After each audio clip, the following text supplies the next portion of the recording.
Hello, my dear students. Hope you guys are all doing good. Hope you guys are all perfectly fine. So, in this video, I'm going to talk about one important circular from the GST.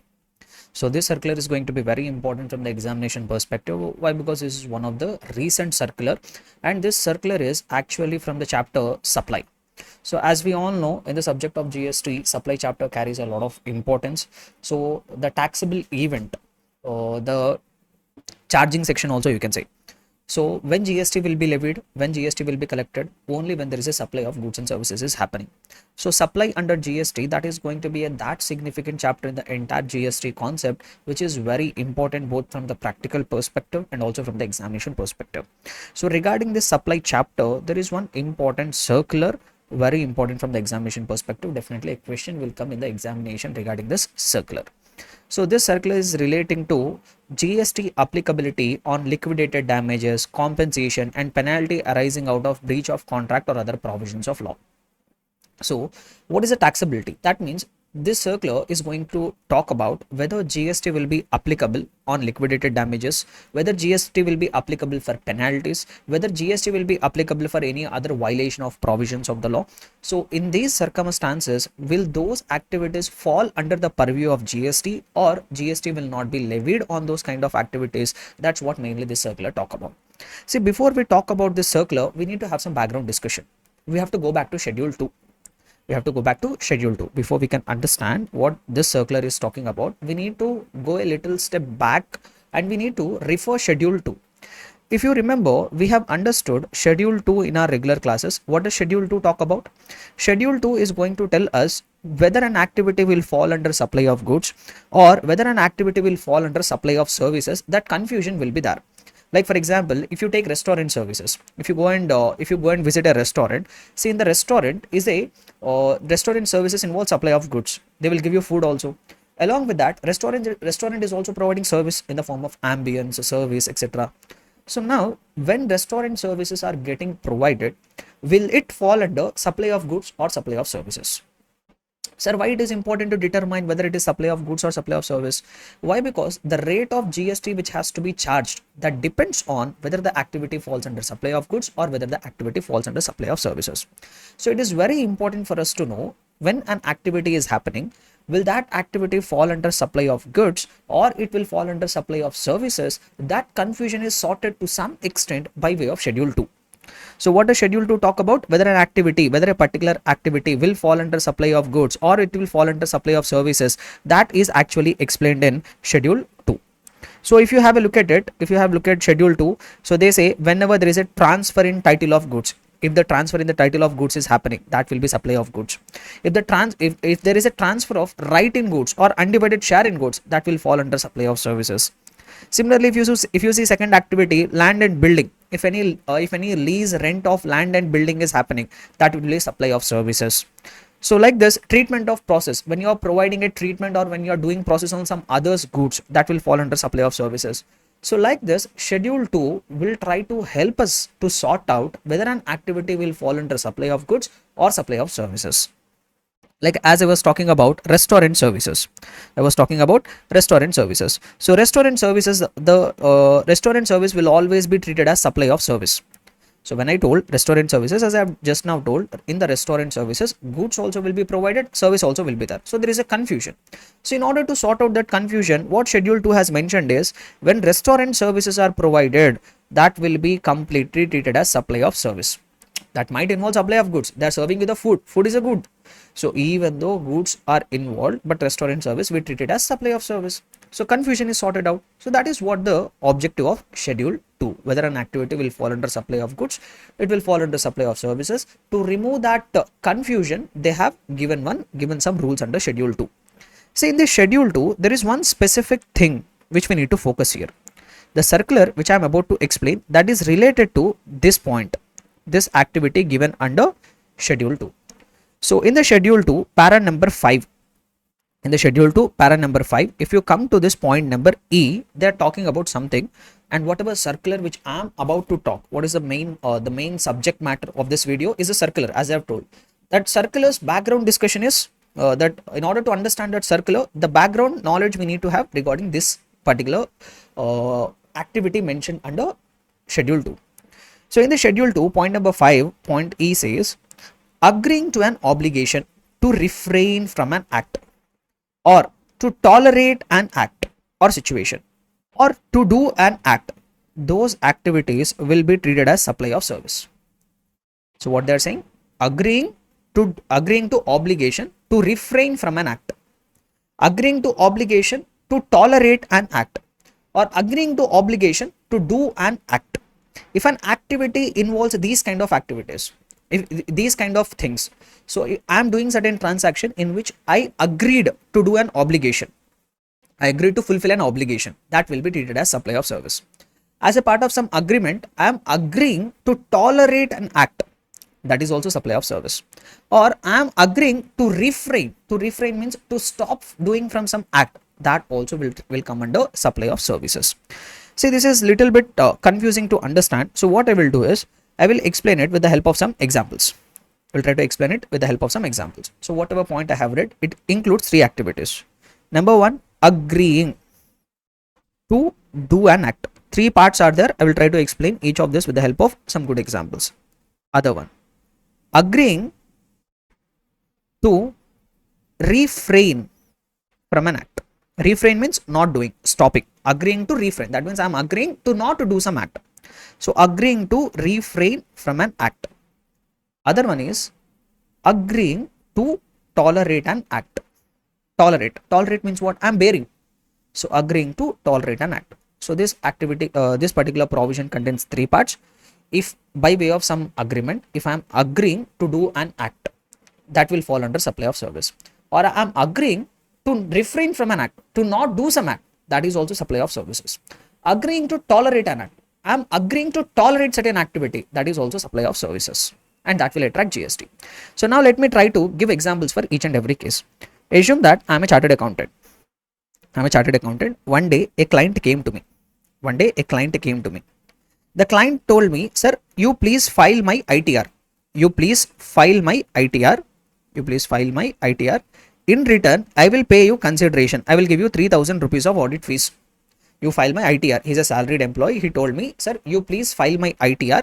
I will give you consideration of 3,000 rupees. I agreed. Okay, sir, I will file the ITR for you. So I am a chartered accountant. Under this transaction, I am agreeing to do some act. And there is a consideration. For a chartered accountant, what is the consideration? 3,000 rupees is the consideration. For client, what is the consideration? For the client, consideration is, I have agreed to do some activity, no? I agreed to do an act for him. So that will be the consideration for client. So it is a contract or it is a transaction in which I agree to do an act in return for a consideration. For me, consideration, for a chartered accountant, consideration is 3,000 rupees. For my client, consideration is whatever I have agreed to do some act for him, that will be a consideration for him. So this activity will fall under supply of service. And it will come under GST purview. So on my services, whatever I am providing, along with this 3,000 rupees, I have to collect the GST also. Understood? I will give you one more example. So I will give you an example which has been given in the circular. Okay. Assume that there is a company. Okay. Just a minute. Yeah. Let me put it this way. Assume that there is a resident welfare association. Nothing but a gated community is there. Resident welfare association, a gated community is there. Okay. So now adjacent to this gated community, there is one company which is engaged into manufacturing business. So this is a residential welfare society. Close to the residential welfare society, that is close to a one gated community, there is one manufacturing company. Now when I say manufacturing company, when they do manufacturing activity, they will release hazardous chemicals also. But whatever hazardous chemicals they are releasing into the environment, that is within the limits. See, local authorities will put certain limit. This entity can release hazardous chemicals up to this range. So this company is doing manufacturing. Out of that manufacturing activity, they release some chemicals.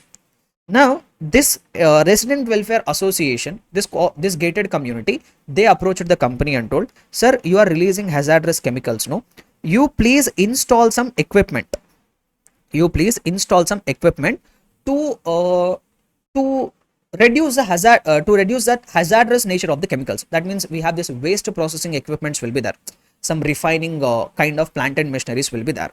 So what this company has agreed to do is, the company has agreed with the resident welfare association, okay sir, we will install some cleaning this waste management equipment we will install. For that, residential welfare association agreed, okay sir, you install equipment for treating that waste coming out of the factory. Why? Because that contains some hazardous chemicals that will lead to some sickness or illness among our gated community members. So you do one thing, we will pay you some 10 lakh rupees of consideration. What you do in return is, you please install an equipment to process your wastage, so that that whatever waste that you are releasing into the environment, that does not contain any adverse effects. So here also, if you observe, there is a consideration for the manufacturing company. What is the consideration for this company? 10 lakh rupees, whatever has been paid by gated community. And for this resident welfare association, what is the consideration? What is the consideration for this resident welfare association? This company has agreed to do an act. This company, this manufacturing company has agreed to do an act. What they have agreed to do? They agreed to install equipment in their premises to process the waste which is coming out of this factory, so that it does not contain any hazardous chemicals. Able to understand? So consideration for the company is 10 lakh. The consideration for this resident welfare association. So what is the consideration for that? This company has agreed to do some act. That is also a consideration for resident welfare association. This will also fall under supply of services. Able to understand, everybody? Clear and comfortable? So the first thing I have, the first part of schedule 2, agreeing to do an act, the transaction in which there is an agreement to do an act, that will fall under services. I have given you 2 examples for this. Simple example, I am a chartered accountant, I agreed to file a return for my client, the client has agreed to pay me consideration, I am providing supply of services. I have given you one more example. The second example, whatever I have explained you here, that is actually given in the circular. Hope you are able to understand the second example also. So there is a gated community. Adjacent to that, there is a manufacturing company. This company is releasing some waste from the manufacturing process. So resident welfare association approached the company and told, sir, we will give you 10 lakh rupees of money, you please install some equipment in your factory which will reduce that chemical nature of the waste. So here for the company, consideration is 10 lakh rupees. For the resident welfare association, the consideration is, this manufacturing company has agreed to install that equipment to process that waste. That means they are agreeing to do an act. That is consideration for this gated community. This will also fall under supply of services. Understood? So one part we have covered. Next one. Let us come to this. Agreeing to refrain from an act. Agreeing to refrain from an act. If I am agreeing, if I am a person, if I am agreeing not to do some act in return for a consideration, that will also fall under supply of services. Agreeing to refrain. Refrain means what? Not to do certain act. I am stopping myself from doing certain activity. So as a part of some agreement, if I am agreeing to not do certain activity, that is also treated as supply of service. On that also GST will come. So let me give you some examples for this. Assume that, let us see one thing. So assume that I am a restaurant company. I am a restaurant service provider. I'm a restaurant service provider. So I am engaged in some busy area. It is a very commercial street. It is a highly business area. In one rush area, in one very commercial area, I'm having a restaurant. And what has happened is, exactly opposite to my restaurant, some another person is planning to establish another restaurant. Since it is a commercial area, so I have my restaurant here. So I have my restaurant here. Now it is a very commercial area. I'm having a very good business. Looking at my business, some other person is planning to open a restaurant exactly here. He's planning to open another restaurant. So this person is worried now. This person is worried. Mr. A. Assume he is Mr. A. He's worried. Why he is worried? Why? Because till now he is having a good location, at a good location. He is having his restaurant. In the close proximity, there are no other restaurants. He is making a very good business. So what he has done is, in order to avoid the competition, he approached this another person. He approached this person, Mr. B. He told, boss, I will give you 10 lakh rupees. I will give you 10 lakh rupees. For what? In return, you should give me a obligation. You should make me a promise that you are not going to open that restaurant. You stop from opening that restaurant. For that, I will give you 10 lakh rupees. For that, I will give you 10 lakh rupees. Now, this person is having consideration. Mr. B is having consideration. What is consideration? Cash. 10 lakh rupees of cash he is receiving. What is consideration for Mr. A? this person has agreed to refrain from an act. Mr. B has agreed to refrain from an act. He is telling, sir, I will not open a restaurant. So consideration for Mr. A is Mr. B has agreed to refrain from an act. He has stopped himself from doing certain act. That will be the consideration. That will be the consideration for Mr. A. So here Mr. B is providing services. Mr. B is providing services to Mr. A. He is receiving consideration 10 lakh. But what service he is providing, sir? He is agreeing to refrain from an act. He is stopping himself from opening a restaurant. This we generally call it as non-competent agreements. Even this activities will also fall under supply of services. This person, Mr. B, since he is supplying services, along with that 10 lakh rupees of consideration, he has to collect GST also. I assume some 18% of GST also he has to collect. Able to understand? So as a part of certain activity, as a part of certain transaction, if the consideration is to agree to refrain from an act, to stop doing an act, that is also a kind of consideration that will fall under supply of services. On that also GST will come. Understood? Refraining from an act. Able to understand, guys? I will give you one more example to make you understand. Now I will give you example which has been given in the circular. Okay. So what one more example I will give you is, assume that there is a once again, industrial unit is there. There is an industrial unit. There is an industrial unit. Okay. So this industrial unit, it is a manufacturing entity. So once again, it is a manufacturing entity. See, when I say it is a manufacturing entity, they will make a lot of sound, no? Lot of machine running sound, all that will come. In the adjacent premises, there is a school. In the adjacent premises, there is a school. Now, during some, when the school runs, in the close proximity of this industrial unit, there is a school located. And when I say school timings, some morning 10 o'clock to 4 o'clock are this school timings. So during the school timings, when the industrial unit is running at full capacity, it is generating a lot of sound and the school is unable to conduct this classes effectively. The school is unable to conduct the classes effectively. So what the school has done is, they went to this industrial unit. They told, sir, we will give you 10 lakh rupees of consideration. For what? For what means this industrial unit should operate the machines, should operate their factory at lower capacity. That means they, for example, their normal production capacity is 10,000 units. But this industrial unit, the school is asking this industrial unit, sir, you don't run the plant at full capacity, you run the plant at lesser capacity, so that we will give you 10 lakh rupees of consideration. We will give you 10 lakh rupees of consideration. Or let me put it in even bitter terms. So if I put it in even more, see this, whatever example I am giving you, this might sound weird, but just for the purpose of understanding, just have this example, whatever I am trying to say. So assume that school told, sir, you stop manufacturing. You stop manufacturing from 10 to 4. You don't do manufacturing activity. For that, we will give you 10 lakh rupees of consideration. See here, industrial unit is receiving 10 lakh rupees of consideration. But what school is receiving? The school is receiving consideration in the form of agreeing to refrain from an act. This industrial unit has agreed to not run the factory during certain school timings. So this is what the service provided by industrial unit. Sir, they are receiving 10 lakh rupees of consideration. But what service they are providing, sir? What service the school is receiving? The school is receiving service in the form of refraining from an act. This industrial unit has agreed to refrain from an act. The industrial unit is telling, okay, sir, we will not do manufacturing activity because you are giving us 10 lakh rupees of consideration. So this is the industrial unit is providing service of agreeing to refrain from an act, to stop doing from certain activity. This will be treated as supply of service. On this supply of service, GST will be attracted. Along with this 10 lakh rupees, GST should be collected. Able to understand the second scenario? So I explained.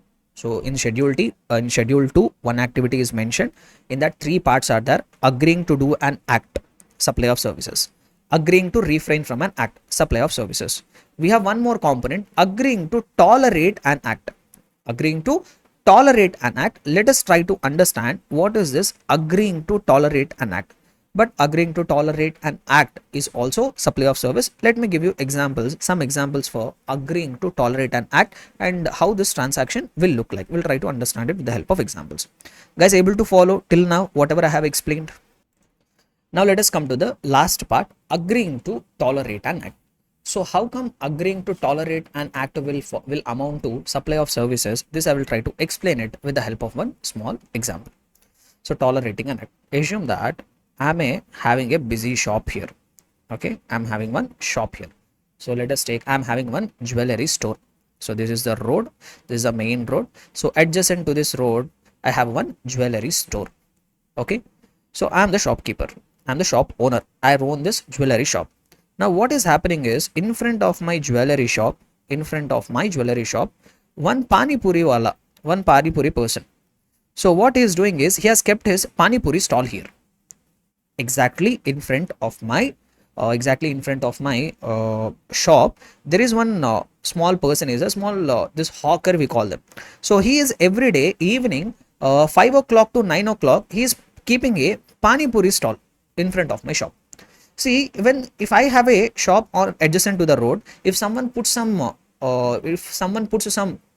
stall in front of my shop, it will be a disturbance for my shop or not? It will be a disturbance, but it will be a disturbance for my shop. So one day I have seen, okay, one day he came and put his pani puri stall. There was a huge rush from 5 to 9. So my entire shop is getting covered with that crowd at that pani puri stall. Second day also I have observed the same thing happen, is so much of crowd is gathering in front of my shop at this pani puri hawker, and 5 to 9 the people are unable to see my shop and unable to see my products from outside. Third day I went ahead and told him, boss, you are not doing the correct thing, this is my shop, this is my premises, don't keep this stall in front of my shop. Now this person told one thing, sir, I am also doing very good business. No, I will give you an offer. What I will do is, I will pay every month 15,000 rupees. I will pay every month 15,000 rupees. You please tolerate. I will keep my stall here. Why? Because this point is very much important for me. I have started getting so many customers for my food item. So I will do one thing. You please tolerate me. From evening 5 to 9, I will keep my stall here only. You are telling you will lose certain business. It is a disturbance for you. No, you please tolerate that disturbance. For tolerating that disturbance, I will give you 15,000 rupees. For tolerating that disturbance, I will give you how much? I will give you 15,000 rupees. Able to understand what I am trying to say? So here there is a consideration going to me, shopkeeper. So for example, here the contract is happening between shopkeeper, okay, and this pani puri hawker.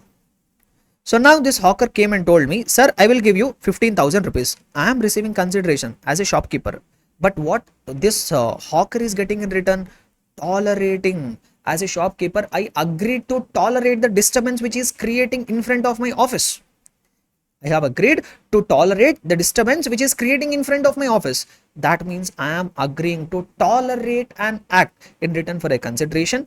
Here also, as a shopkeeper, I am providing supply of services. On this activity also, GST will be imposed. Along with this 15,000 rupees of consideration, I have to collect GST also. Why? Because I am providing supply of services. Able to understand, everybody? Clear and comfortable? So like this, even when I am agreeing to tolerate an act, that will also fall under supply of services. That transaction also will attract GST. Able to understand, everybody? Clear and comfortable? So this is what schedule 2 has mentioned. Agreeing to tolerate, agreeing to obligation to refrain from an act, or to tolerate an act, or to do an act. These activities also will fall under supply of services. So this is what schedule 2 has clarified. But after this, so much of confusion has come. Because of this particular provision, there arose a lot of confusions, a lot of issues have taken place after this particular point was introduced in schedule 2. So in order to avoid so many misunderstandings which is happening regarding this particular point, the government has gave this circular, clarifying certain matters through this circular. So now let us go to the circular. Guys, till now I did not come to the circular. Till now I was explaining what was actually mentioned in schedule 2. So that thing, whatever I have explained now in schedule 2, that led to so many confusions, that led to so many problems, that led to so many different interpretations, and between tax authorities and SSS there went a lot of issues. In order to sort out those issues, the government has came forward, released a circular, and they have clarified various confusions arising out of this issue. So now let us come to the circular, what they are trying to say. So as I have told, agreeing to the obligation or to refrain from an act, or to tolerate an act or situation, or to do an act, have been specifically declared to be supply of service. These activities are specifically treated as supply of services. So expression agreeing to the obligation to refrain from an act, or to tolerate an act, or to do an act has 3 limbs. As I have told, this entire sentence has 3 parts. So I have explained it in a different order. First one, agreeing the obligation to do an act. Agreeing the obligation to do an act. The same example they try to say here. So when I agree to do an obligation in return for consideration, that will be treated as supply of service. The same example I have used it here. This would include the case where an industrial unit agrees to install equipment for zero emission or damage at the behest, that means on at the because for the good of resident welfare association of a neighboring residential complex against a consideration paid by such resident welfare association, even though the emission or discharge from the industrial unit was within the prescribed limits. The same thing I have tried to explain here. So there is an industrial unit, out of their manufacturing activity they are releasing some waste that is within the limits permitted by local authority, but residential welfare association came to this industrial unit and told, sir, you please install some equipment with zero emission. They are currently doing emission, but that emission is within the limit. But this resident welfare association came and told, sir, please ensure that, please install some equipment to make zero emission. For that, we will give you 10 lakh rupees of consideration. So here, this industrial unit is providing the services of agreeing to do an act. What they are agreeing to do? They are agreeing to install the equipment to make zero emissions. So this activity will fall under supply of services. This will attract GST. So this I have explained. One more thing. Now let us come to the next part. Agreeing to refrain from an act. For that also they have given examples. Refraining means what? Not doing certain activity.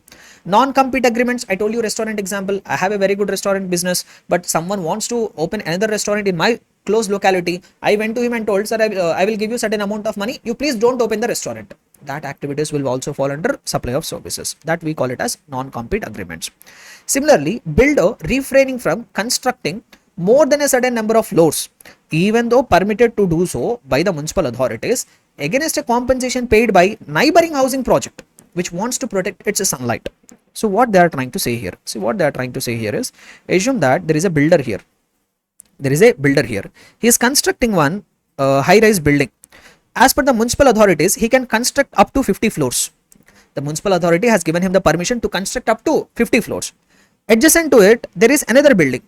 There is another building adjacent to it which is already constructed. See, it is currently having 48 floors. It is currently having 48 floors. This builder is having permission to construct 50 floors. But what this gated community thought us, what this apartment persons have thought us, hey, if this building is constructed at 50 floors, it will be higher than our building, and what will happen is it will block the sunlight. It will block sunlight to this building. So this residential welfare association went to the builder and told, sir, you have a permission to construct 50 floors, but don't do it. Don't do it. You stop at 48 floors only. You don't construct 2 extra floors. You don't construct extra 2 floors. For that, we will give you some 50 lakh rupees of consideration so that we can get extra sunlight. See here, this builder is getting 50 lakh rupees. What service he is providing? He is agreeing to refrain from an act. He is telling he will not construct 2 floors. Even the municipal authorities has given him permission, he agreed not to construct that extra 2 floors. That is what the service is providing. This will be treated as supply of service. This also will come under GST purview. On this, along with this 50 lakhs, GST has to be collected. Understood? Let us see what else examples they are giving. An industrial unit refraining from manufacturing activity during certain hours against an agreed compensation by neighboring school. This I have already explained. So there is a industrial unit, adjacent to that there is one school, and in order to avoid disturbance, the school has approached the industrial unit, asked them to stop the manufacturing activity for certain time. For that they are agreeing consideration. Here industrial unit is providing services of refraining. They are stopping their manufacturing activity. That means they are also providing supply of services. On that also GST will come. This also I have explained. Now let us come to the third link. Agreeing to tolerate an act. If you agree to tolerate an act for a consideration, that will also fall under supply of services. Example, shopkeeper allowing a hawker to operate for the common payment in front of his shop against a monthly payment by the hawker. Able to understand? Jewelry shop and panipuri stall. So just remember this example.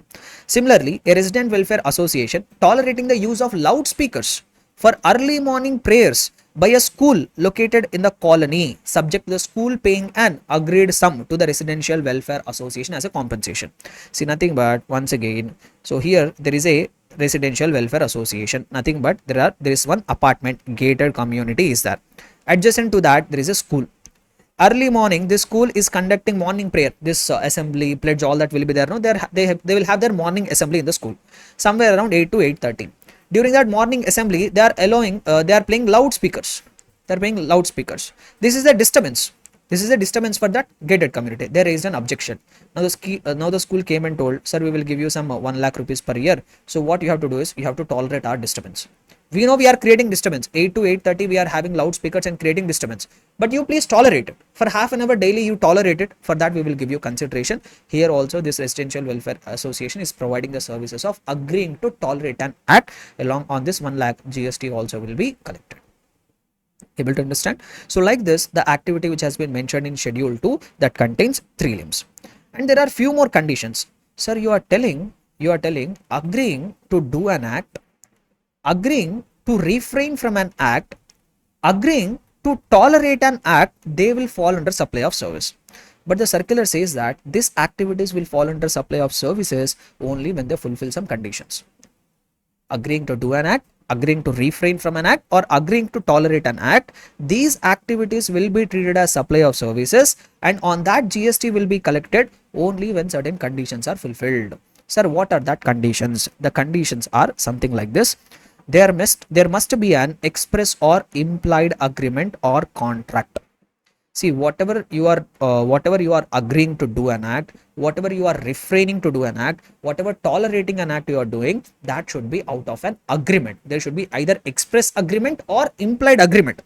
That means whoever is agreeing to do an act, whoever is tolerating an act, whoever is refraining from doing an act, he should do it under some contractual obligation.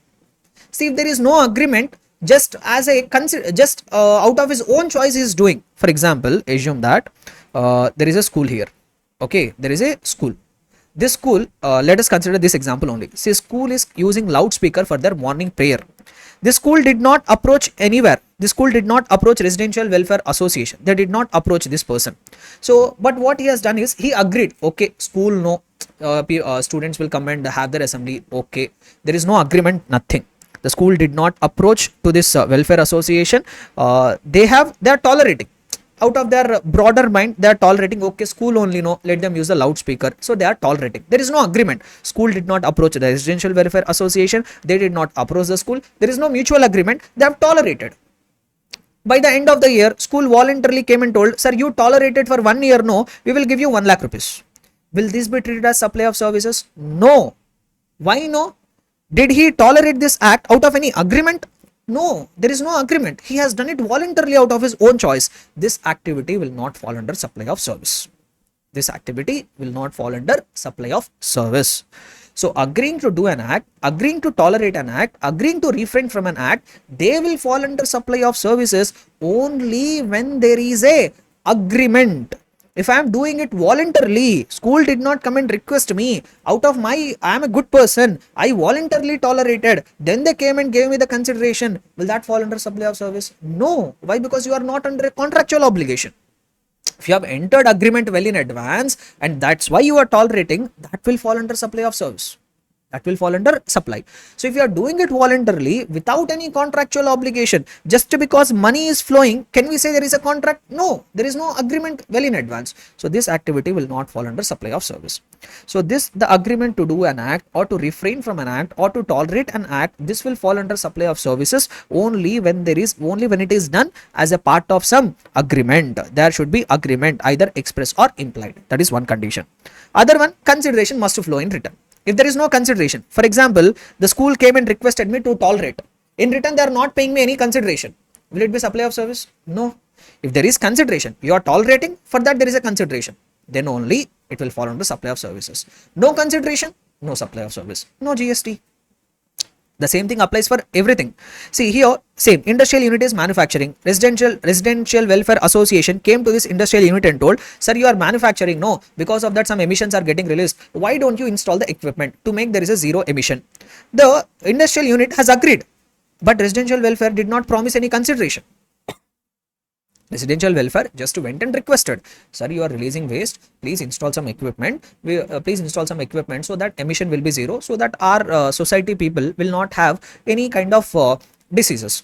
So what this industrial unit thought is, okay, let us do for the good of these persons, and there is no consideration involved. Here industrial unit agreed to do some act. Is there any consideration flowing? No consideration. If there is no consideration, no supply of service, no GST. Able to understand? Same here.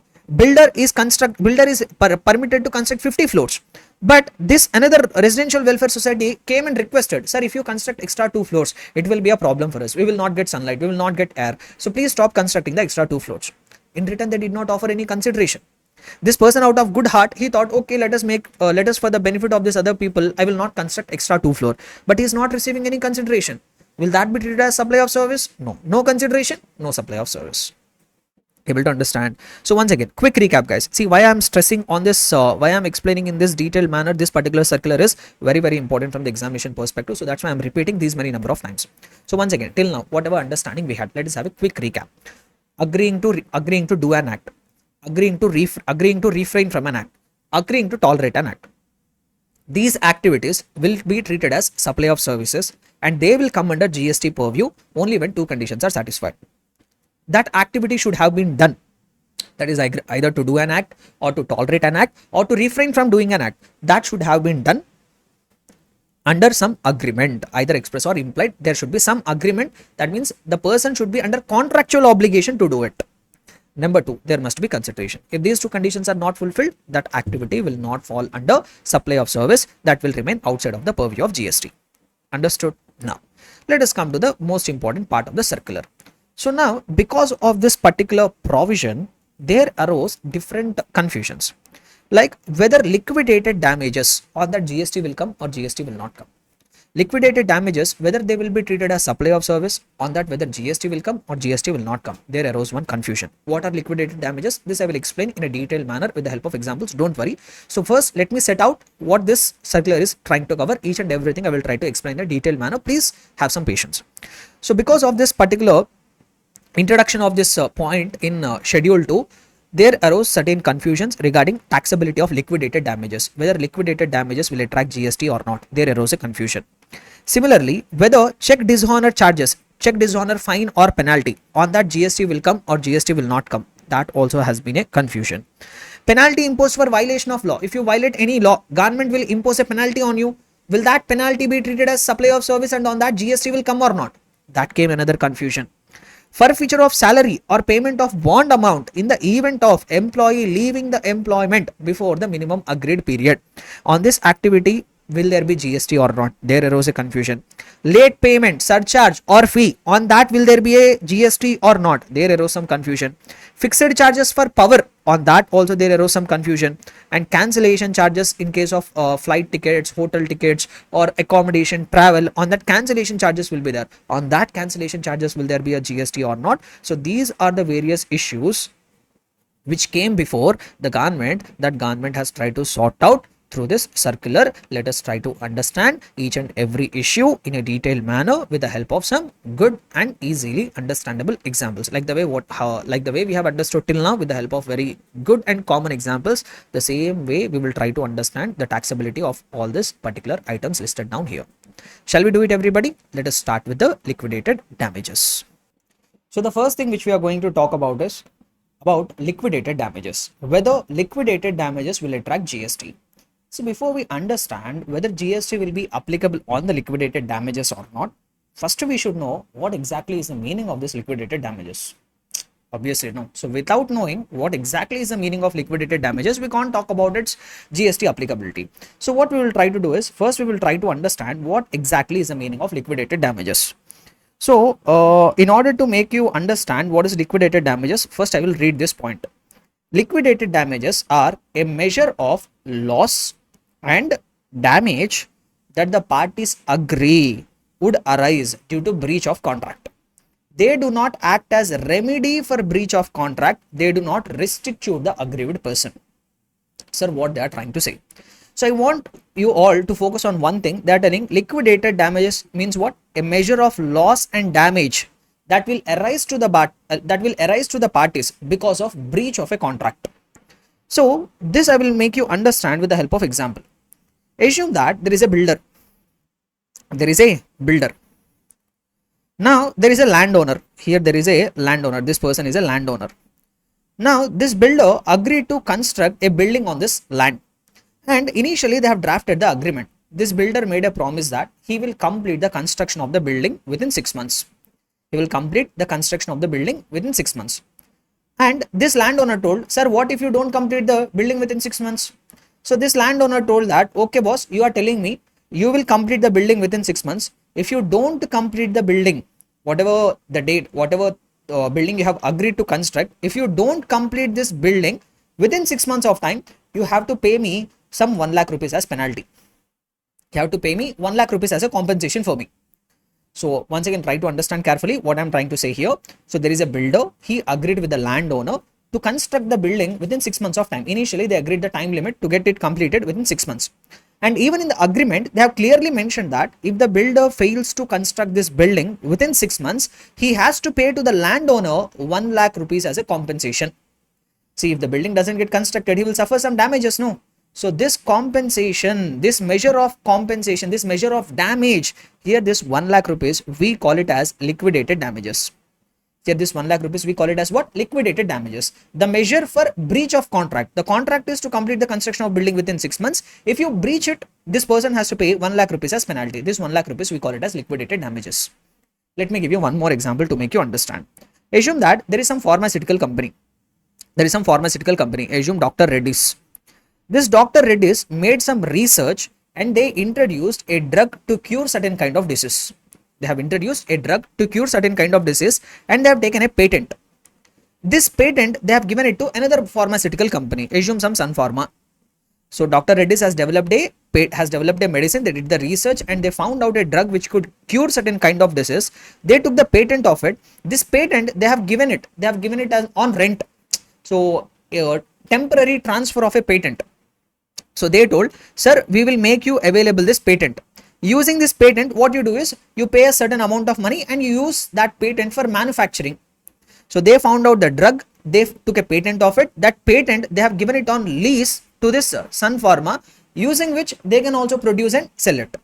Now, in the agreement, they have clearly told that whatever patent Dr. Reddy's is making available to Sun Pharma, they have to use only for their purposes. They should not share that patent with any other pharmaceutical company. The agreement says this Dr. Reddy's is giving this patent exclusively for the use of Sun Pharma only. They should not share the details of this patent to any other pharmaceutical company. In case if Sun Pharma violates this, that means even after agreeing that they will not share this patent with anybody else, still what Sun Pharma has done is it has shared some secret details with that another pharmaceutical company. So now what Dr. Reddy's have told is, in the agreement they have clearly mentioned, boss, in case if you violate this conditions of the patent, if you share the details of the patents with somebody else, you have to pay us damages worth of 1 crore rupees.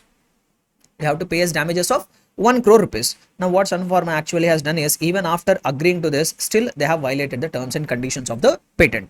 So that's why now they have paid 1 crore rupees of money as a damage compensation to this Dr. Reddy's Pharma. So now this 1 crore rupees, the amount, whatever they have paid to this Dr. Reddy's, that also we call it as liquidated damages. That also we call it as what? Liquidated damages. I think with this you are able to understand what exactly is the meaning of liquidated damages. So that's what, with these two examples, I hope you are able to understand. So that's what even they say here. Liquidated damages are a measure of loss and damage that would that the parties agree that would arise due to breach of contract. So parties to the contract, they agree in case of breach of contract, certain party has to pay a certain sum of money as a compensation for damage or loss. That we call it as liquidated damages. Now what some assessing officer has done is, let us take this case only. So here there is a builder.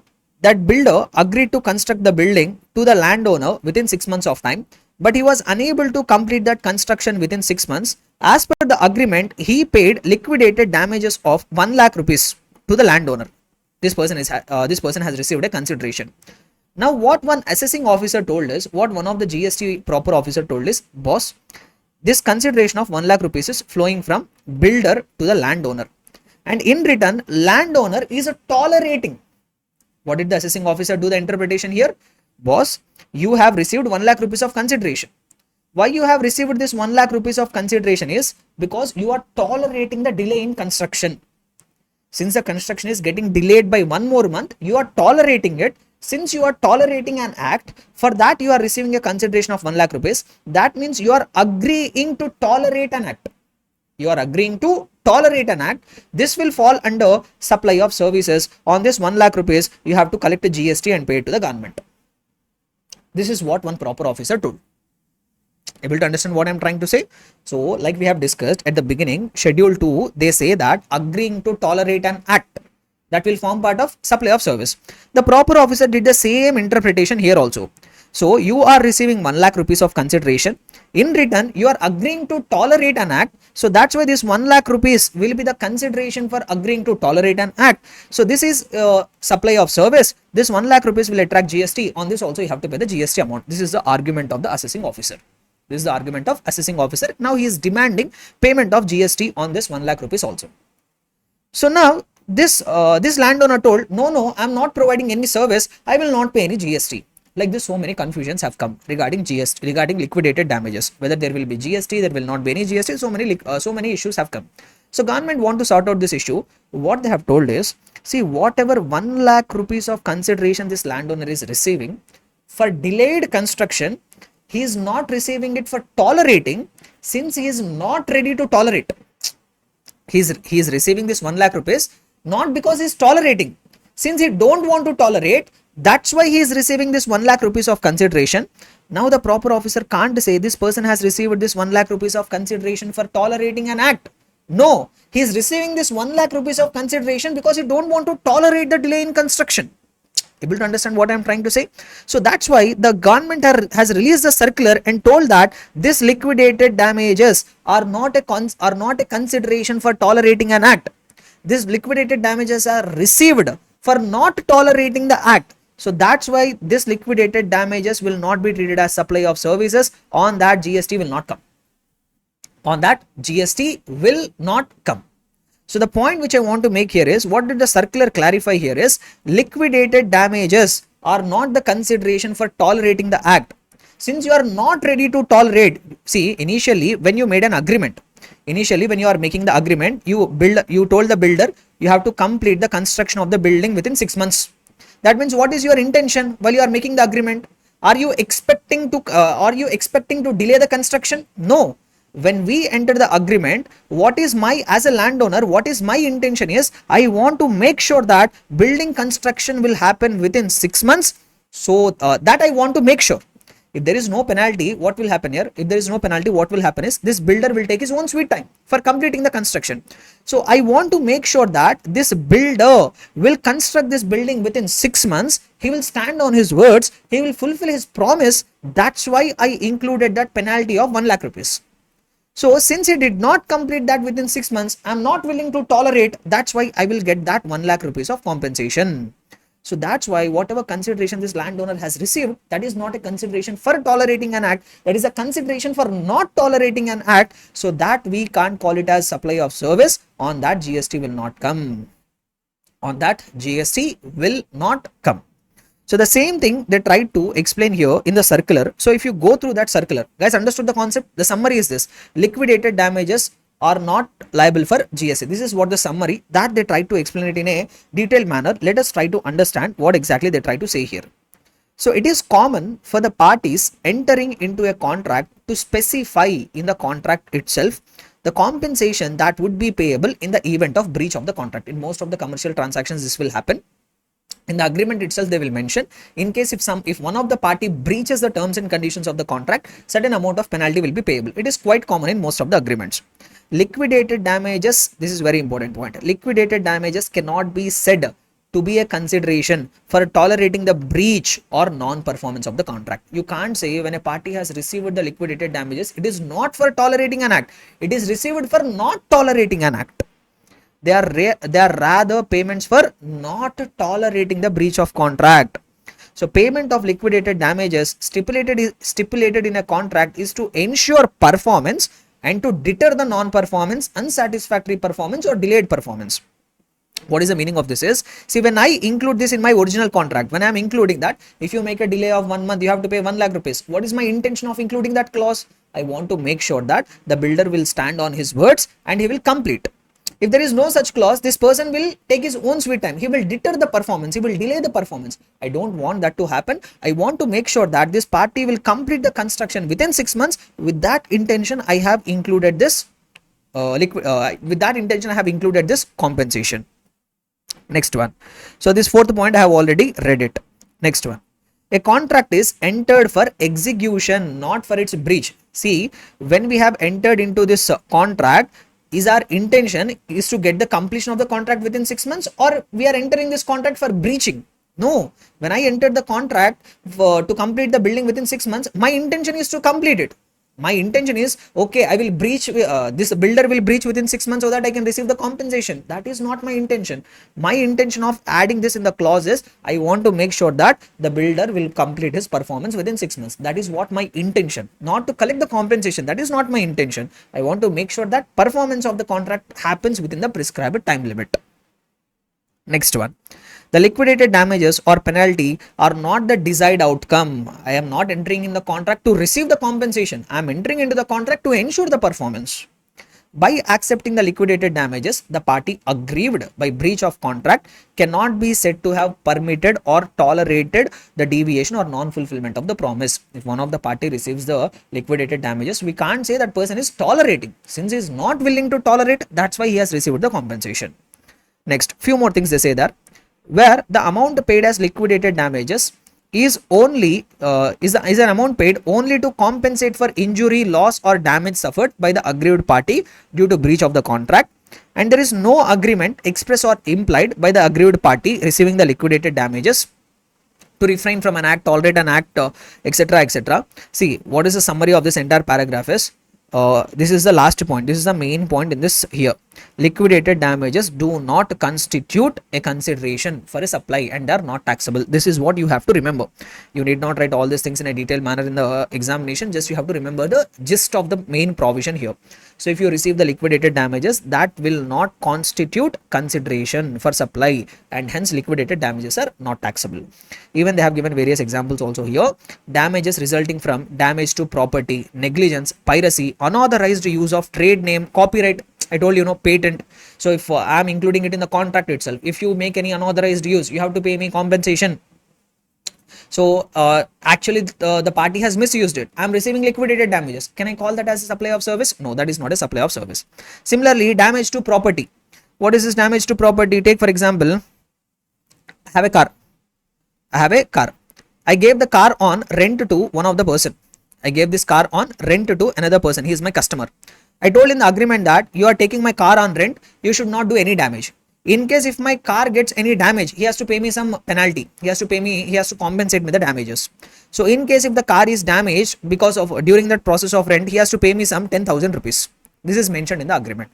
Now this person took the car, did some accident, and he paid me this 1 lakh rupees. Sorry, he paid me this 10,000 rupees. I have received consideration of 10,000. Now you tell me, by receiving 10,000 rupees, am I tolerating the damage? No. See, when you made the agreement, if you make any damage, you have to pay me 10,000 rupees. What is my intention there? Am I entering into the contract and I want this car to be damaged? No. When I entered this clause in the agreement, my intention is the customer should drive carefully and he should not put any damage. That was my intention. My intention of introducing this clause is this customer will go and do the accident and he will pay me the damages. That is not my intention. My intention of introducing that clause in my agreement is to make sure that he will drive safely and bring my car. So here I am receiving this liquidated damages of 10,000 rupees. Can GST officer come and say, hey, you are receiving consideration and you are tolerating an act? Am I tolerating? No, I'm not tolerating. You have made a damage to my car. I don't want to tolerate. That's why I am collecting 10,000 rupees. So this is liquidated damages. Can that called as supply of service? No. Will a GST will come on that? No, GST will not come. Understood? So few more examples here. Penalty is stipulated in a contract for delayed construction of houses. This also I have explained. Forfeiture of earned money by a seller in case of breach of an agreement to sell an immovable property by the buyer or the government or local authority in the event of successful bidder failing to act after winning the bid for allotment of natural resources. See, what they are trying to say here is, assume that I am a seller, Mr. A.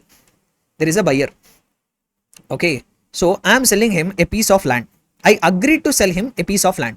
I collected advance. 10,000 rupees of advance I have collected. And why I have collected this 10,000 rupees is, I will sell this house. We made an agreement to sell. I did not actually sell it. I told that, boss, I will sell this house to you. He agreed, okay, sir, I will buy your house. And he gave me advance, 10,000 rupees of advance he has given. We entered into an agreement. In case if this person doesn't buy my immovable property, in case if this person did not, later he dropped Later he decided that no, he doesn't want to buy the property. I clearly mentioned in the agreement that in case if you don't want to buy the property later, whatever advance money you have paid, that we generally call it as earned money. So whatever advance money that you have paid, that I will forfeit. I will not give it back. I will not give it back. So we have entered into an agreement to sell the immovable property. I collected some advance from him. In the contract, I have clearly mentioned, boss, I am collecting advance now. Later, if you come and say, sir, I will not buy the property. I am not interested in your property. I will not give back your advance. I will forfeit it. So this person later told, sorry sir, I don't want to buy the immobile property. Now as per the agreement, what I have told is, okay, whatever 10,000 rupees of money you have paid to me, earned money or advance, I will not give it back to you. I will not give it back to you. Now the GST officer came and told, hey, you are receiving consideration. Why you are receiving the consideration? Because you are tolerating the act. This person doesn't want to buy the property. That's why you are tolerating an act. We will charge you damages. We will tax this liquidated damages. On this 10,000 rupees, you have provided services, you have to pay GST. Is it correct? No. Once again, here also the same logic. This 10,000 rupees of money, whatever this person, Mr. A, forfeited, that is not for tolerating. He's not tolerating. He don't want to tolerate. When I made an agreement, my intention is to sell it. Not that the other party will not that other party will not buy and I can collect the compensation. That was not my intention. When I entered into agreement, my intention was to sell it, not just to get this 10,000 rupees of extra compensation. So this 10,000 rupees is the consideration which I am receiving for not tolerating an act. So this can't come under supply of services. On that, GST will not come.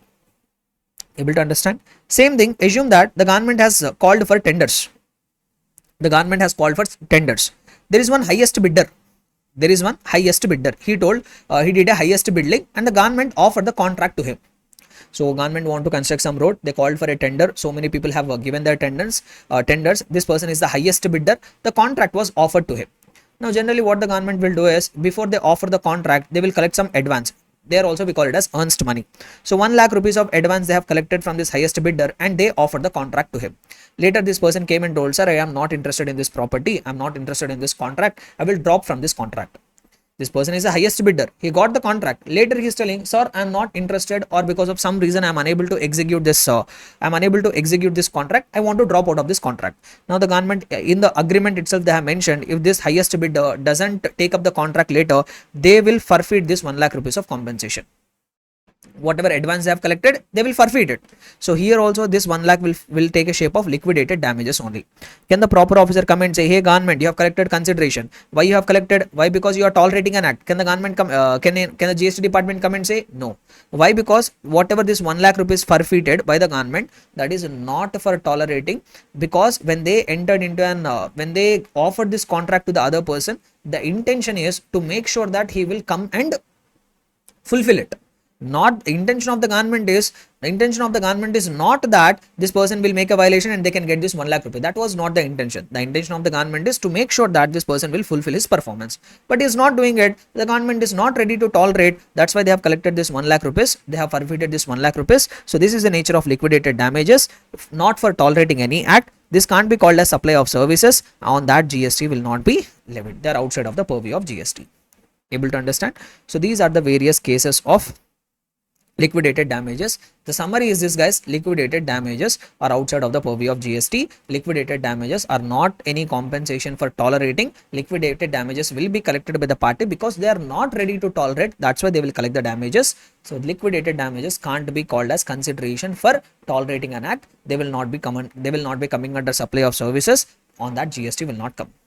Able to understand, everybody? Clear and comfortable? So first part of the circular we have clarified. Liquidated damages. Understood? Summary is this. One single line of summary. Liquidated damages will be outside of the purview of GST. Understood? Now let us come to the second item, which is about check dishonor, fine or penalty. So now one more confusion which has come is regarding check dishonor, fine or penalty. So what is this check dishonor, fine or penalty? Assume that I'm a supplier. Okay. So I supplied some item to my recipient. I supplied some goods to this recipient. So I have sold some goods to him. In return, he gave me the check. Now what happened is, this check was dishonored. When I went and deposited with the bank, this check got dishonored. So now what I am collecting is, since the check is dishonored, I collected some penalty from him. Check dishonor charges I have collected from him. What I have done, I have collected check dishonor. Boss, you gave me the check. So when you gave me the check, I will expect a payment from that check. But when I went and deposited that check with the bank, that got bounced, that got dishonored, my payment did not happen. So what I have done is, I have collected some check dishonor charges or penalty. I have collected some 1000 rupees of extra penalty I have collected because of check dishonor. Now the proper officer, now the GST officer came and told, boss, you are receiving consideration 1000 rupees. Why you are receiving this consideration is, you are tolerating an act. The check got dishonored and you are tolerating that act. That's why you have collected that 1000 rupees of penalty. So this means you are tolerating an act. You are agreeing to tolerate an act that will form part of supply of services. You please pay GST on that. Is it acceptable? The government told no. This check dishonor charges or check dishonor penalty is not any consideration for tolerating. See, when I receive the check, what is my intention, guys? Do I want the payment to happen on my check, or do I want my payment? Do I want always the check to be dishonored? So when I am collecting any check and when I go and deposit the check, my intention is that it will get, my intention is not that this check will get dishonored and I can collect a penalty. No, that is not my intention. When I collect the check, my intention is I want to get the payment on the check. So I am collecting this check dishonor charges or penalty because I am not tolerating. Your check is dishonored. I don't want to tolerate it. That's why I am collecting this 1000 rupees of penalty from you. So you can't say I am collecting this consideration for tolerating an act. This is a consideration which I am receiving for not tolerating an act. So this you can't call it as any supply of service. On that, GST will not come. This government has clarified through this circular. Understood, everybody? That's the simple logic. Even if you read this entire content also, the same thing is the conclusion. So remember the gist, guys, here. So anyhow, I will read it for you. The supplier wants payment to be received on time. See, when I made any supply of goods and services, what is my intention? I want my payment to happen within time, and does not want check to be dishonored. If I collect any check, will I have an enthusiasm or will I have any interest? Hey, this check has to get dishonored so that I can collect a penalty. Will that be my intention? No. If I am a supplier, if I got the check, my intention is this check should get honored. I should collect the payment on time. I will not have any intention that, hey, this check should go dishonored so that I will not get the payment so I can get the penalty. Is that my intention? No. Next one. There is never an implied or express offer or willingness on part of the supplier that he would tolerate deposit of invalid, fake or unworthy instrument of payment against consideration in the form of check dishonor, fine or penalty. The fine or penalty that the supplier or banker, sometimes banks also will impose check dishonor charges. For dishonor of a check is a penalty imposed for not tolerating an act or situation, but a fine or penalty imposed for not tolerating and penalizing, thereby deterring and discouraging such an act or situation. Therefore, check dishonor, fine or penalty is not a consideration for any service, and hence it is not taxable on the GST, will not come. Understood? So 2 points I have covered. Liquidated damages, not a consideration for tolerating an act. It will not form part of supply of services. It will not form part of any, on that GST will not come. Number 2, check dishonor charges or penalty. That is also not a consideration for any tolerating of an act. That is also outside of the purview of GST. That also can't be considered as supply of services. Clear about these 2 points? Now let us come to the next point. Penalty imposed for violation of law. Interesting thing, guys. See, there are traffic rules and regulations, no? There are traffic rules and regulations. Assume that a person violated the traffic regulation. He jumped the signal. There was a red light there, but the person did not stop. He jumped the signal. So government has sent him challan. Traffic police department has sent him challan. And this person has paid that penalty, 1000 rupees of penalty he has paid. Why? Because he violated the traffic signals. Now, proper officer came and told, hey boss, dear government, dear traffic department, you are collecting 1000 rupees of penalty. Why you are collecting? Because this person did not follow the law. That means as a traffic department, you are tolerating. This person did not follow the law. You are tolerating it. That's why you are collecting this 1000 rupees of penalty. So this is a agreement for agreement to tolerate an act. This will fall under supply of services. You pay as a GST. This is what the proper officer is telling. You tell me, is it correct? Is the government tolerating violation of law? You commit a murder, so government wants to tolerate. You have committed a crime. You violated the law. But government is tolerating by collecting penalty from you. Is it so? Is it a punishment or tolerating? It is a punishment. Government is not tolerating any act there. Since the government is not ready to tolerate, they don't want anybody to jump the signal. They are not ready to tolerate. That's why they are collecting penalty. They don't want any person to commit any crime. They want to make sure that everybody is crime free. That's why they have imposed penalty, not for tolerating an act. Able to understand? So if the government is collecting any penalty for violation of laws and regulations, that is not a consideration for tolerating any act. This will not be treated as supply of service. On that, GST will not come. And one more logic, if you remember, see, tolerating an act will come into agreement for tolerating an act will be treated as supply of service only when there is an agreement. No, you tell me, did you enter into any agreement with the government? Sir, I will violate the law, I will pay you 1000 rupees of penalty, you please tolerate. Is there any agreement between you and the government for violating? No. So because of all these reasons, penalty which has been collected for violation of laws and regulations, that is not any consideration for tolerating an act. So that will be outside of the purview of GST. That will not be treated as supply of service. So the same thing they will try to explain it here. You can go through it. Very simple logic. Just you can read it. You can understand it automatically. Now let us come to the next point.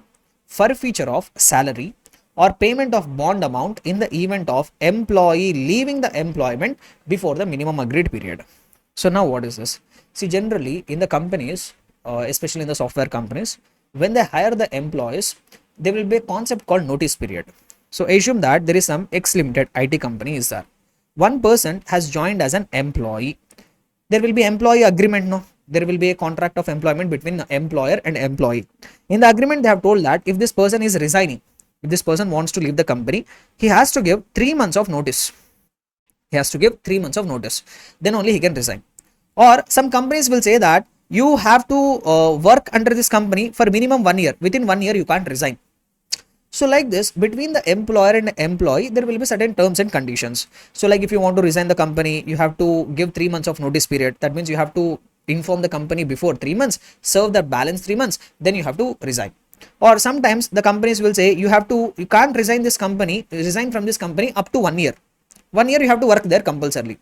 Now the companies will even mention in the agreement that if a person did not give this notice period of 3 months, if this person wants to resign before completion of 1 year, then this employee has to pay certain sum of money to his employer.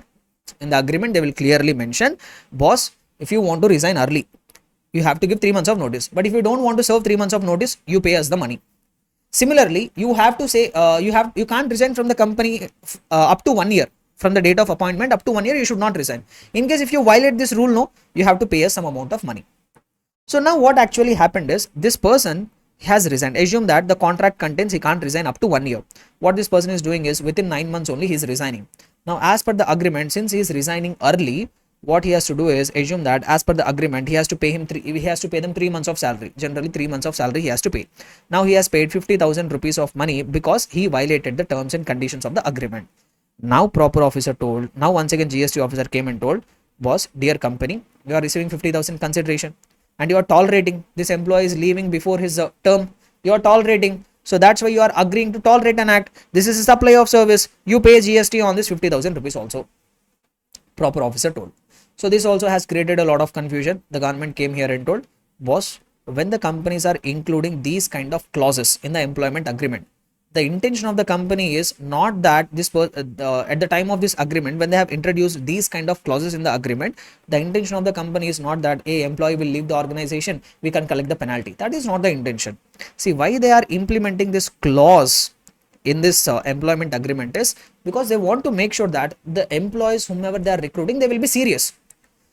And to discourage the employees from leaving within this specified period. So when the companies has entered into an agreement like this, if you leave early or if you leave without giving notice period, you have to pay us amount of money. When they introduced this clause in the agreement, what is the intention of the company? Are they including this clause to collect that penalty amount, or are they including this clause to discourage the employees from leaving? They are doing this to discourage the employees, not for collecting the penalty. So here, if the company has collected this 50,000 rupees of money from the employee who is leaving early, this company is collecting this consideration not for tolerating. They are not ready to tolerate. Boss, you are leaving before your employment term. We are not ready to tolerate. Since we are not ready to tolerate, you pay us 50,000 rupees. So this is not a consideration for tolerating. This is a consideration for not tolerating an act. This will not be considered as supply of service. On that, GST will not come. On that, GST will not come. This is what the summary. This is what the gist of this point number 4. So the same thing they will try to explain here in this detailed points. If you want, you can refer it, but the summary is this. Guys, I have clarified 4 points in the circular. Number 1, What is the number 1? Liquidated damages. Will it be treated as supply of service? No, it will not be treated as supply of service. Number 2, check dishonor charges or check dishonor penalty. Will that be treated as supply of service? No, that will also not be treated as supply of service. Number 3, what is the third point we have seen in this circular? Penalty imposed for violation of law. If you are paying any penalty because of violation of law, on that will GST be collected? No, GST will not be collected. Why? Because that is also not any consideration for tolerating an act. No supply of service, no GST. Fourth point, forfeiture of salary or payment of bond amount in the case of employee leaving the employment before the minimum agreed period. On that also GST will not come. On that also GST will not come. Now let us come to this fifth point. What is that? Late payment fee or surcharge. See, this is especially in relation to electricity. Electricity fixed power charges are the next point. So we'll talk about late payment surcharge or fee. So what they are actually trying to say here. See, assume that I have taken telecommunication. I have started using Wi-Fi services. Reliance Jio.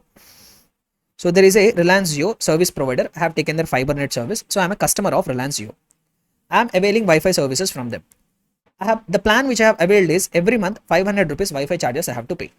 Now in the agreement, clearly Reliance company will mention that before terms and conditions they say that if you don't pay the monthly Wi-Fi charges on time, if you make any delay, 100 rupees of extra charges will be collected from you. 100 rupees of extra charges will be collected from you. Now the question which arose is, see, on this 500 rupees which is collected for providing telecommunication services, on that GST will come. There is no doubt. See, whatever 100 rupees extra they are collecting for late payment, on that will GST come. On that will GST come? Yes, on this also GST will come. On that also GST will come. See, here the logic is when you take these kind of services like telecommunication services, electricity services, water services, see, it is quite common that some people will make delay payment and the companies will tolerate. How they are going to tolerate it? By charging some extra amount.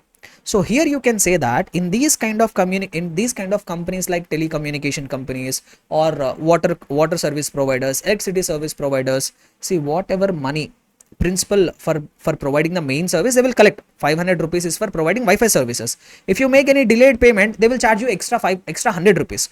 This is quite common in these kind of industries. This is quite common in these industries like telecommunications, etc.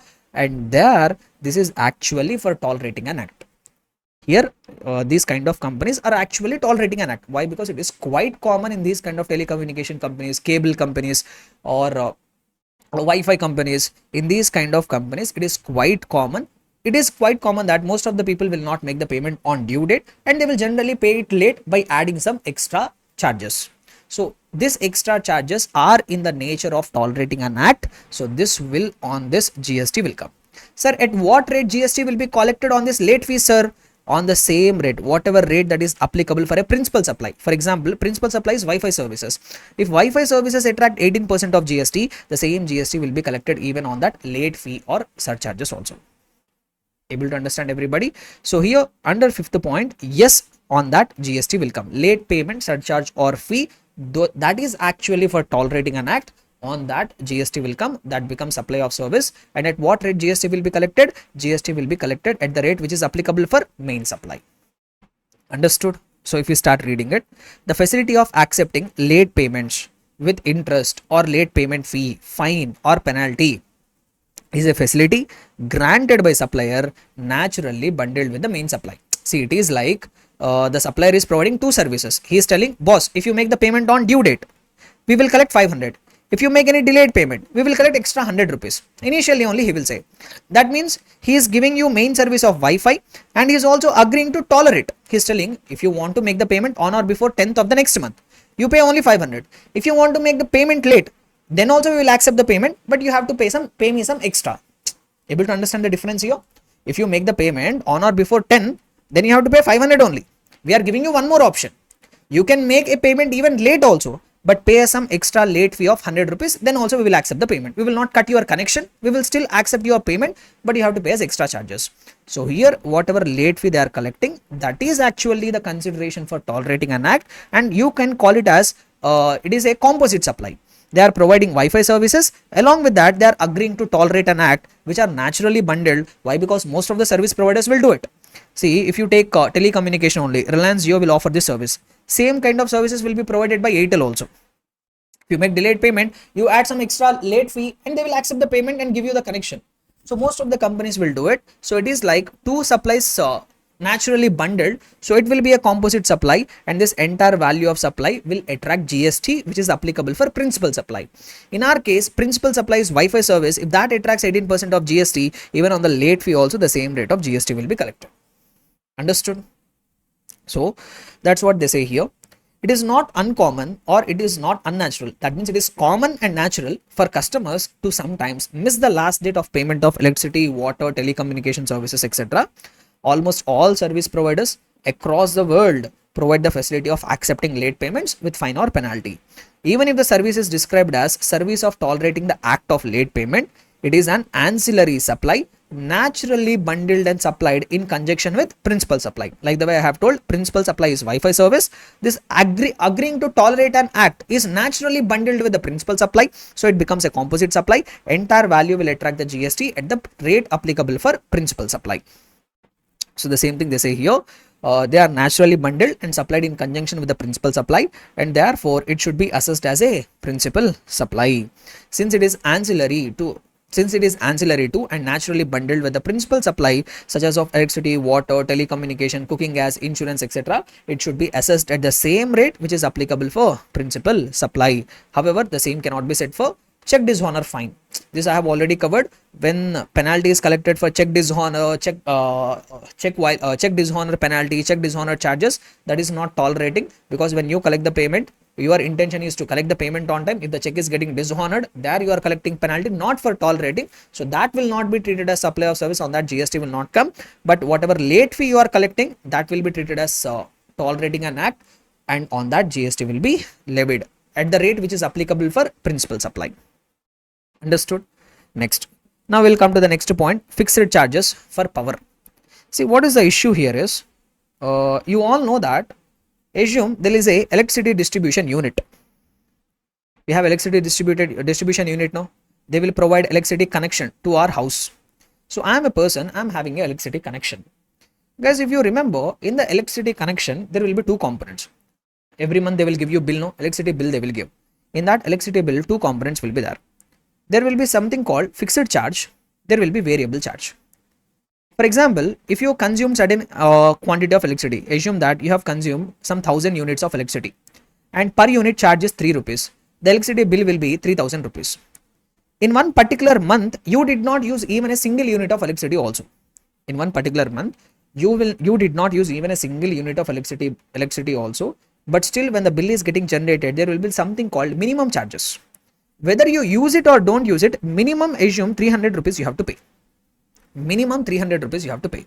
If you use it, whatever actual units are there, that will be multiplied with the unit rate, that much amount of bill you have to pay.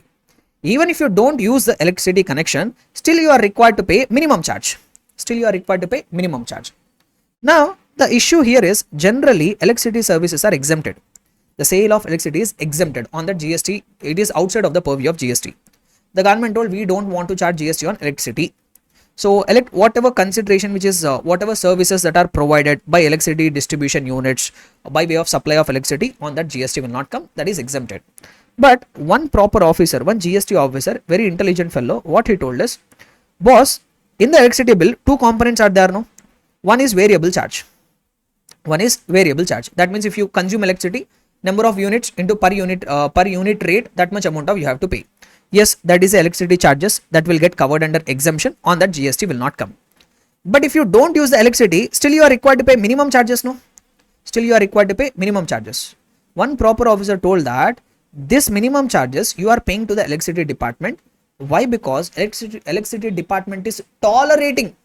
Even if you don't use the electricity, they are tolerating. They have gave you connection and you are not using electricity. They are still tolerating your act. That's why you are paying minimum charges. So electricity department is providing the services of tolerating an act, and for that they are receiving consideration. On the minimum charges, GST should be paid. This is what the argument of the GST officer. Intelligent fellow, talented fellow, very smart fellow. So he used a lot of interpretation here. He created, if you ask me, he created a bigger issue here. So I hope you are able to get it, what the GST officer's perception is here.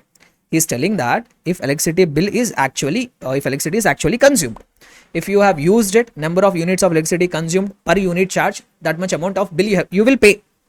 So that is actually electricity charges, that is supply of electricity, and electricity is exempted. On that GST will not come. We will agree. But in one particular month, you did not use even a single unit of electricity, still you are required to pay minimum charges. Now the proper officer argues that, boss, whatever minimum charges you are paying, no, that is not for electricity. That is because the electricity department is, the electricity distribution unit is tolerating. You are not using electricity, but still they are tolerating it. That's why they are collecting this consideration. So this is a service of tolerating an act, and this will be treated as supply of service. On minimum charges, you have to pay GST. This is what proper officer interpreted. Do you think it is correct? So what the circular, what the government told us, dear proper officer, don't do overaction. Whether minimum charge or variable charge, everything will be treated as electricity supply only. That will be exempted. On neither the minimum charges nor the variable charges, GST will be levied. Able to understand? So government has sorted out that issue, whether minimum charge or variable charge, everything will be treated as consideration for supply of electricity only, and on that GST we will not impose. So they have simply told, dear proper officer, don't act smart, don't try to trouble the common person, common individual. So even minimum, whether minimum charge or variable charge, that we will treat it as supply of electricity only. On that we will not collect any GST. Able to understand? So that is what they are telling you here. The price charged for electricity by the power generating units, by the power generating companies from state electricity boards, discoms, SEBs, discoms from individual customers, has two components. Nothing but from different people you get the electricity. Or there will be private players also, there will be state level undertakings also. Whatever it is, whatever electricity bill you get, that contains two components. A fixed charge will be there, and variable charge per unit will be there. The fact that minimum fixed charges remains the same whether electricity is consumed or not, or it is scheduled or consumed below the contracted or available capacity or minimum threshold, does not mean that minimum fixed charge or part of it is a charge for tolerating act. This is what one proper officer interpreted. He is telling minimum charges for tolerating. No, circular clarified that if you are paying minimum charges, that you can't treat it as a consideration for tolerating an act. So both the components of the price, the minimum fixed charges and variable charges, both are for sale of electricity only, and thus electricity is exempted from GST. Entire value will be exempted from GST. Understood everybody? So here actually proper officer is very intelligent. He did a very good interpretation, but ultimately government found that this level of this kind of interpretation is troubling the common persons. So they told this we will completely exclude it. This we will keep it outside of the purview of GST, whether minimum charge or variable charge. Understood? Now we have one more last thing which has been clarified in the circular. Very simple one. It might look lengthy, but I will try to summarize it. What they are ultimately trying to say here: cancellation charges. So which cancellation charges they are talking about? So they are talking about one of the most of the common services like hotel accommodation, tour, travel, transportation, etc. So what exactly they are trying to say here? I will explain you summary here. Here so many points might look very lengthy, but I will tell you in a easy way. Just you have to remember the gist of that cancellation charges. Right. So what exactly they are trying to say? Assume that I'm an individual, or let me put it this way. So there is some travels. Assume that IRCTC. So IRCTC is there. So they provide transportation services. So as an individual, I booked a train ticket. Which costed me some 5,000 rupees. I booked a first AC train ticket, and it costed me some 5,000 rupees. And when you are booking the ticket, it will be clearly mentioned terms and conditions. They will say if you cancel the ticket, they will collect some cancellation charges from you. For example, it was clearly mentioned that if I cancel this ticket before I can make this journey, if I cancel the ticket, they will charge me collection charges of 500 rupees, and balance 4,500 only they will give a refund. Balance 4,500 only they will give me a refund. 500 rupees they will take it as cancellation charges. See, if this entire service is provided, if actually I did not cancel my ticket, I traveled on the train, then entire 5,000 rupees will be the consideration for this IRCTC company, and on that assume they will collect 18% of GST. Now the question is, this service did not happen. The service did not happen. The train ticket was cancelled. They collected some cancellation charges from me. 500 rupees of cancellation charges they have collected. So on this 500 rupees of cancellation charges, will there be GST? Will there be GST? The answer is yes. On the cancellation charges, there will be GST. At what rate, sir? Whatever rate that is applicable for the main supply. For example, if the train ticket is they are charging 18% of GST, even on this cancellation charges also, it will attract same 18% of GST. Able to understand? Or you take that, for example, you have booked an hotel. For example, there is some Taj International. In this Taj International Hotel, you made an online booking. So you have booked the hotel for 1 night and 1 day. The total charges are 10,000 rupees. And it was clearly mentioned that before you stay in that hotel, if you cancel this accommodation, you have to pay cancellation charges of 1,000 rupees. They will give you only 9,000 rupees of refund, 1,000 rupees cancellation charges they will collect. Now the question is, sir, whatever cancellation charges this Taj International has collected, on that will there be any GST? Yes, there will be GST. At what rate, sir? Whatever rate that is applicable for accommodation, on the same rate they will collect the GST also on this cancellation charges. Able to understand? Or you have booked a tour. For example, you are planning for an international tour. So there is some tour operator. So you booked a tour package. You paid them 1 lakh rupees of tour package. At the time of providing the tour package only, they have clearly told that, sir, if you cancel our tour package, we will not give you entire amount of refund. We will collect cancellation charges of 10,000 rupees from you. In fact, I cancelled my tour and this 10,000 rupees of cancellation charges, they have kept it with them. Now on this 10,000 rupees of cancellation charges, will there be GST? Yes, there will be GST. That is what the ultimate summary.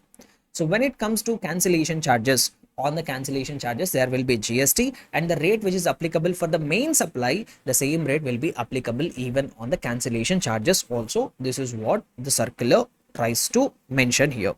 So if you read it, the same thing they will try to explain. I will try to read the important points here.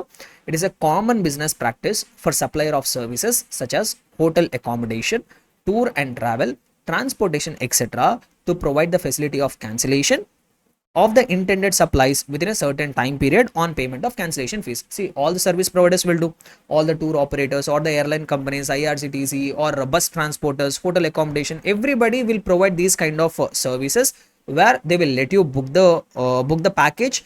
Along with that, they will also offer you cancellation. If you want to cancel, there will be certain cancellation charges, but you can cancel it, get the balance amount as refund. Most of the players will do it. Cancellation fee can be considered as the charges for the cost involved in making arrangements for the intended supply and the cost involved in cancellation of supply, such as in case of cancellation of reserved tickets by the Indian Railways. See, when they are collecting cancellation charges, what are cancellation charges? See, when you book the ticket, they made some arrangements for your travel, no? Now you are cancelling, since whatever arrangements they have made, for that they are collecting the compensation in the form of cancellation charges. That means half of the service is already provided. They have already made the arrangements for you. Then you are cancelling.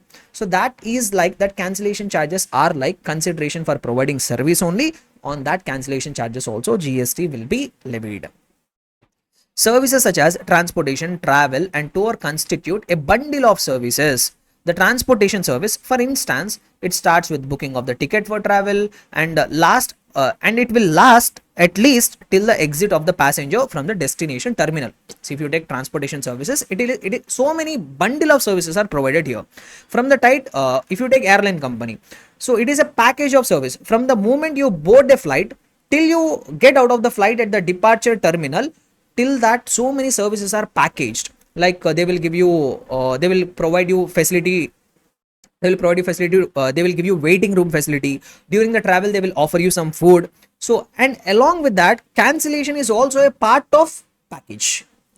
So even hotel accommodation also same. So when you are booking a hotel, that is a package, complete package of service. They have to make arrangements in your room like soap. They have to provide some daily essentials like brush, paste, all these things they will provide. They have to take care of some other services. So like this, these kind of services like travel, transportation, that is a complete package of service. All services such as making available an online portal, convenient booking counters with basic facilities at the transportation terminal, to reserve the seats, issue the tickets, giving preferred seats with or without extra cost, lounge and waiting room facilities at the airport, railway station, bus terminals, provision of basic necessities such as soap and other toiletries in the washrooms, clean drinking water in the waiting area, etc. This all will form part as a package and they will provide the services. The facilitation service of allowing cancellation against payment of cancellation charges is also a part of this bundle only. Even whatever cancellation service they are providing, that is also part of this natural bundle. So next summary point, see all these things only they will try to say here. It is invariably supplied by all suppliers of passenger transportation services and is naturally bundled and in conjunction with principal supply. Therefore, facilitation supply of allowing cancellation of an intended supply against payment of cancellation fee or retention or forfeiture of a part or whole of the consideration or security deposit in such cases should be assessed as principal supply only. The logic here is even on cancellation charges also GST will come.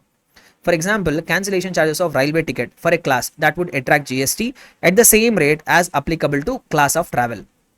See, if you remember exemptions chapter, if you travel on first class, then only GST will come. If you cancel the first class ticket and on that cancellation charges are collected, then also on that cancellation charges GST will come. Assume that if you are traveling in a general class, then it will be exempted. If you are traveling in a railways by way of general class, then it will be exempted. If that ticket is cancelled, on that cancellation charges are there. On that will there be GST? No. See, when the main supply attract GST, then even that service related cancellation services also will attract same rate of GST. When the main supply itself is exempted, even on that cancellation charges of that main supply also will be exempted. Able to understand? So that's what they say. 5% on first class or air conditioned coach and nil for other classes such as second class sleeper. Same in the case of air travel. That means, for example, if you travel in a first class in a train, that will attract GST. If that train ticket is cancelled, on that cancellation charges also GST will be there. If you are traveling in a general class, that is exempted. If that ticket is cancelled, on that cancellation charges also will be exempted. So that's why the amount forfeited in the case of non-refundable ticket for air travel or security deposit or earnest money forfeited in case of customer failing to avail the travel, tour operator or hotel accommodation services or such other intended supplies should be assessed at the same rate as applicable to service contract, say air transport or tour operator services or such other services. Understood? So this, they say one more point, this will be anyhow covered in the previous things only, that you can refer it. So this is what the circular they have given. Once again, I am telling you, very important from the examination perspective. So just I will tell you 7 things they have clarified, 7 kind of items, whether they will come under GST purview or not, that they have clarified. Number 1, liquidated damages. No, it will not be treated as supply. On that GST will not come. Number 2, check dishonor, fine or penalty. On that also GST will not come. Penalty imposed for violation of law. No GST. Forfeiture of salary or payment of bond amount in the event of employee leaving the employment before the minimum agreed period. No, GST will not come. It is not a supply of service. Late payment surcharge or fee in case of telecommunication services, in case of water supply services, in case of insurance, where they will accept the payment even if you make late payment by adding some extra charges, that extra charges will be treated as supply of service. That extra charges will attract the same rate of GST which is applicable for main supply. So on late fee surcharge or fee, on late payment surcharge or fee, on this GST will come. Next one, fixed charges for power. So as I have told, when you get the electricity bill, in that 2 components will be there, fixed charge and variable charge will be there. Both will be treated as supply of electricity only, both will be exempted, no GST. Cancellation charges in case of hotel accommodation, tour, travel and transportation, on that cancellation charges GST will come. What rate of GST? Whatever GST that is applicable for that main supply, the same rate of GST will be applicable even on cancellation charges also. So this is what one of the important circular, guys. Definitely I do expect that a question will come from this circular for sure. So I want you to make sure that you watch this video in a detailed manner and read the circular also once, so that you will be able to write exam in a proper way. And if any questions gets tested from this circular, you will be able to definitely remember me and write the correct answer. So hope this video will help you out. Thank you so much for your patience listening. See you guys. Take care. Bye.